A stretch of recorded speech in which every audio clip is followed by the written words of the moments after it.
આગો જજો.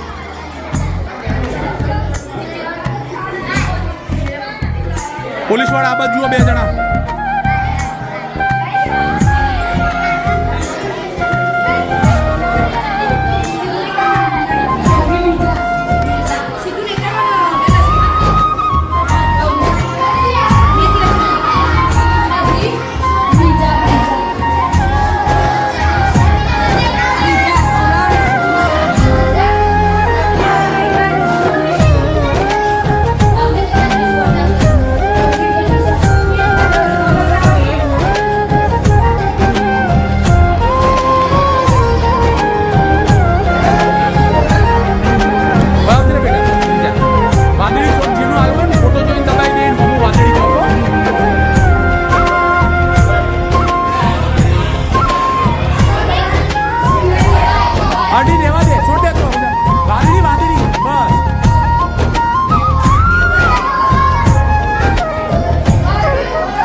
વોટ આપવાનો, બધાને આપવાનો.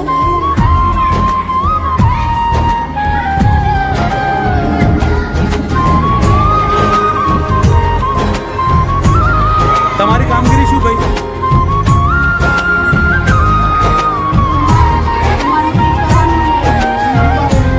તમારી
લીલી ચોપ દબાવો, લીલી ચોપ દબાય, અડી લઈ લે, જેમ બતાવો એનું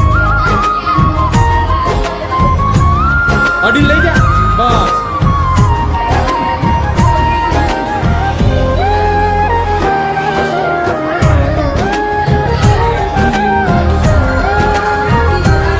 ચક્ષુ બસ.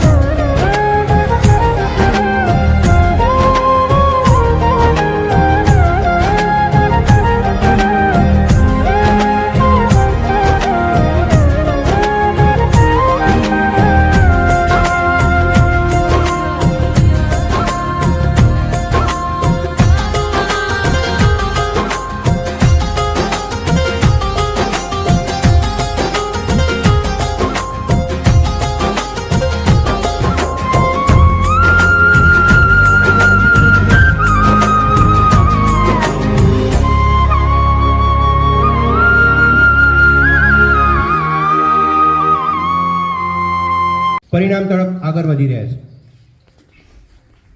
ચિત્રોડીપુરા પ્રાથમિક શાળામાં આ વખતની આ બાળ સંસદ ચૂંટણીની વિશેષતા એ હતી કે બાળકોની સાથે આપણે વાલીઓ એસએમસીના સભ્યોને પણ તક આપી અને એમને પણ આપણા આ ઉત્સાહને વધારે બમણા વ્યક્તિ વધાવ્યો અને દરેક હું ખૂબ ખૂબ આભાર માનું છું.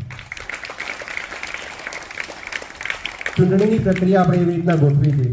હમણાં લોકસભાની ચૂંટણી થઈ, તો આખી પ્રોસેસમાંથી તમે 18 વર્ષ બાદ સારા નાગરિકમાંથી સારા મતદાર બનશો.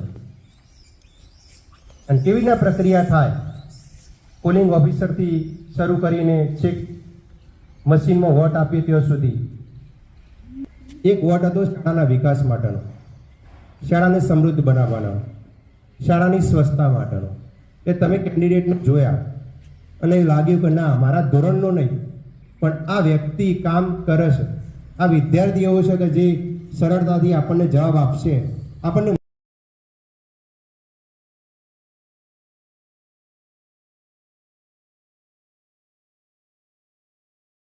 ચાલુ.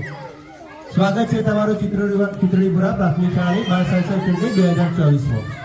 બાળ સંસદ ચૂંટણીની અંદર 10 ઉમેદવારોમાંથી પ્રથમ નંબર ઉપર ચૌધરી મન મહેન્દ્રભાઈ અને બીજા નંબર ઉપર ચૌધરી આરુષીબેન શૈલેષભાઈ વિજેતા જાહેર થયા. તમે જોઈ શકો છો દ્રશ્યો ઉજવણીના કંકુ ગુલાલ સાથે.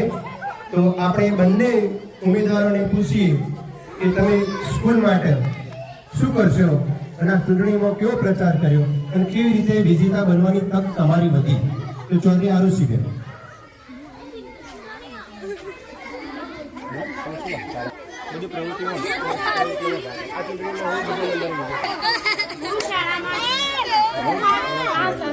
બાળ સંસદની ચૂંટણીમાં ભાગ લીધો હતો અને હું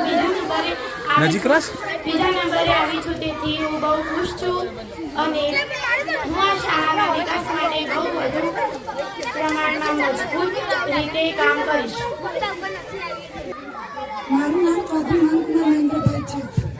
હું ધોરણ 8માં ભણું છું. હું બાળ સંસદની ચૂંટણીમાં ભાગ લીધો હતો, તેમાં હું પ્રથમ નંબરે આવી, તેથી હું બહુ ખુશ છું અને આ શાળા માટે બહુ સારા પ્રયત્નો કરીશ અને જે બાળકો સારા ખેલમાં હશે, જે વાંચનમાં હશે અને સારી પ્રવૃત્તિઓમાં જે હશે તેમને ખેલ મહાકુંભમાં ભાગ લેવા માટે પ્રદર્શન કરીશ.